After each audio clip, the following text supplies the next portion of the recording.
Hi guys, welcome to the channel and welcome to the video. So today I'm going to show you the basic equipment that you need to start making your own cider. So by the end of the video you'll be in a really good position to get brewing and get drinking.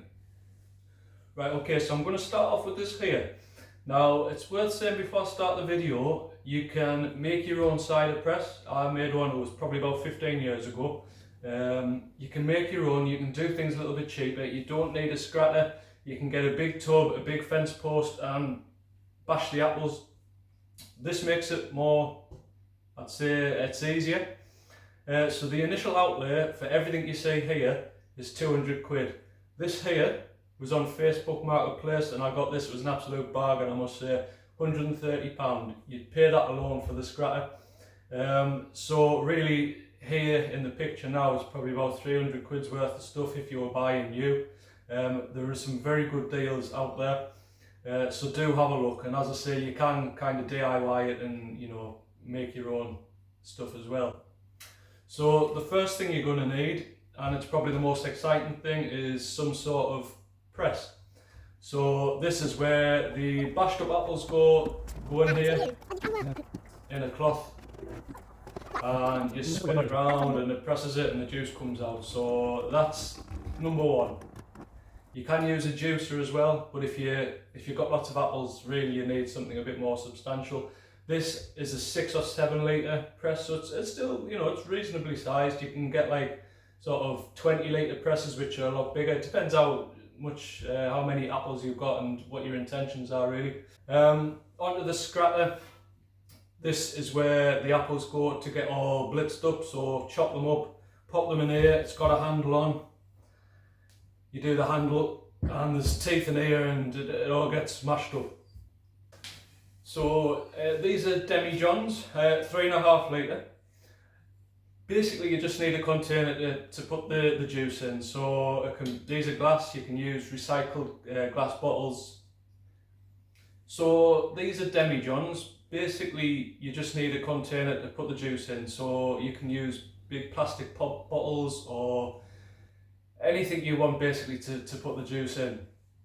Now, if you are making cider, so I'm going to make apple juice with the kids and then make a batch of cider as well. If you're making cider, you need something that can have an airlock on it.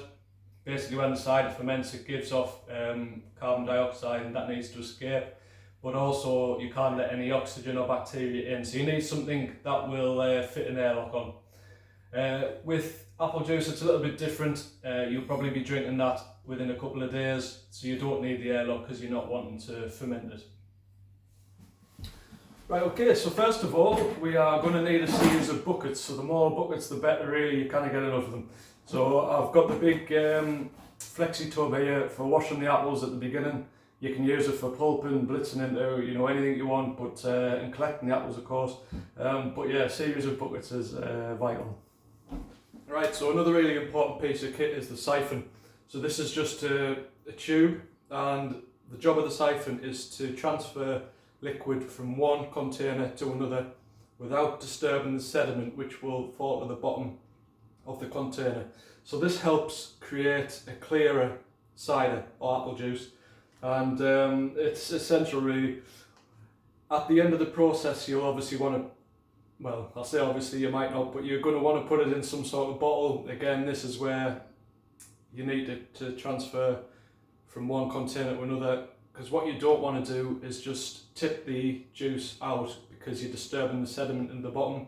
That sediment will then cloud the liquid and you'll be left with you know, maybe not as nice cider or apple juice as you maybe would have done if you'd used one of these, so really important.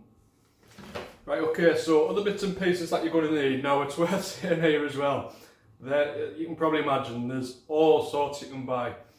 You can spend thousands of pounds on everything. This video is obviously showing you just the basic stuff that you need to get started. So you're probably going to want to get a scoop. Obviously just to scoop the pulp and the apple and pop it in the apple press. Saves getting your hands dirty. So yeah, you probably want one of these. You probably can't get enough funnels as well, so I've got a few of these, different different sizes, sorry, and this one in particular has got a mesh in the middle, just as another barrier against the harder bits of the stalks, the pips, the bigger bits that might come through. But if you're using a bag, now I'll get the bag now, 1 second. So if you're using a bag like a strainer in the press, this will obviously stop a lot of the stuff, the bigger pieces, from getting through. So this is the first line of defence. The funnel with the little strainer mesh is the second line of defence.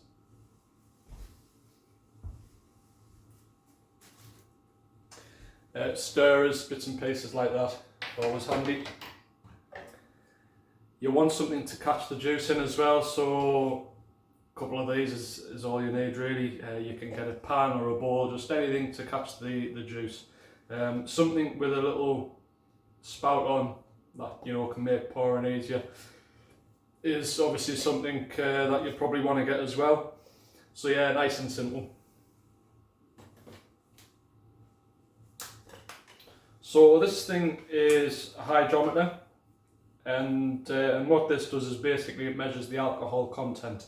And what I'll probably do is another video on this, because it can be a little bit tricky. The measurements are a little bit kind of not obvious, and you know, it takes a little bit of practice, if you like, to get the hang of this. So you might not want to measure the alcohol. You don't need one of these, but you're probably going to want to, just for fun, if anything else, just measure the strength of what you've brewed. So yes, that's a hydrometer. A couple of quid, about £5 I think. And I talked a little bit about it before, so these are just airlocks. So basically you pop this, so once you've pressed the juice, that goes in the big container, the Demi John or a bucket. You fit one of the airlocks on, and it lets the carbon dioxide out. As it ferments, the sugars start to turn into alcohol after you've added the yeast. Apples, it's worth saying as well, naturally have yeast on them anyway, but it's always best just to add a little bit of yeast, and I'll get onto that in a sec. But the airlocks just let the carbon dioxide out, and crucially they don't let the oxygen in, because then that will spoil the flavour and spoil the drink. It also keeps any harmful bacteria out as well, so you really need airlocks.